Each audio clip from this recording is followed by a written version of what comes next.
The year Brandon Pierce went bankrupt, he secretly bought 2 extra plane tickets. He took his business partner's wife and daughter out of the country with him. Before turning off his phone, he made one last call to me. Mia's husband died because of me. I can't just abandon them. Give me 10 years. Wait for me to come back and marry you. 5 years later, Brandon returned, having rebuilt his empire, covered in glory. Meanwhile, to save a $2 bus fare, I walked for an hour with our daughter on my back. I only saw him helping the woman everyone called his wife into a car. My daughter, face flushed from the sun, asked me with hope in her eyes, "Mommy, aren't we going to say hi to Daddy?" I turned around and started walking back. "Mommy made a mistake. That man isn't your daddy." I walked back the way we came, my body stiff, my daughter heavy on my back. My mind was filled with the image of Brandon protecting Mia and her daughter, looking so happy. It wasn't until I heard a small gulp from my back that I realized, after walking for over an hour, she must be thirsty. I found a nearby convenience store, bought a bottle of water, and sat down to rest on the curb outside an ice cream shop. A sleek, understated black luxury car pulled up. Through the lowered window, a little girl's whining voice drifted out. "Daddy, I want ice cream. Will you come buy it with me, please?" The man in the car was working, but hearing her, he chuckled indulgently. He tossed his laptop aside without hesitation and got out of the car with his wife and daughter.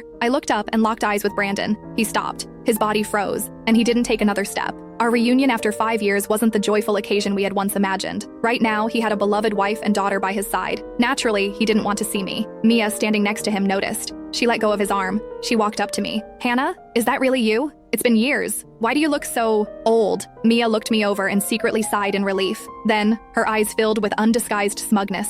I looked down as her pale, soft hands reached out. They grasped my rough, yellowed, sandpaper-like hands. For 5 years, she had been pampered by Brandon, looking 10 years younger than her age. Clearly, she hadn't suffered a day in her life, unlike me. To pay off the debts Brandon left behind, I worked day and night. My body and soul had aged prematurely. I pulled my hand back, picked up the half-empty water bottle my daughter had been drinking from, and ignored her. Brandon stared at me for a long time. Seeing I was about to leave, he stepped forward and grabbed my wrist. His eyes were dark. He was so close I could hear his teeth grinding. "Hannah, where are you taking my daughter? Even if you leave, my daughter stays." But before I could speak, the spoiled little girl beside him pushed me angrily. "Daddy only has one daughter. Get lost, you annoying people." Seeing me being bullied, Lily lunged forward. That little girl had been too protected by Brandon. Unlike Lily, who had been bullied by other kids since she was small, she didn't know how to fight. In a few minutes, her face was scratched up. Mia cried and hugged her daughter, looking up at Brandon with teary eyes. Before I could react, his slap landed on my Lily's face. Lily held back her tears. She didn't cry. Instead, she looked up and forced a smile at me. "Mommy, don't cry, it doesn't hurt." Tears streamed down my face. My heart shattered into a million pieces.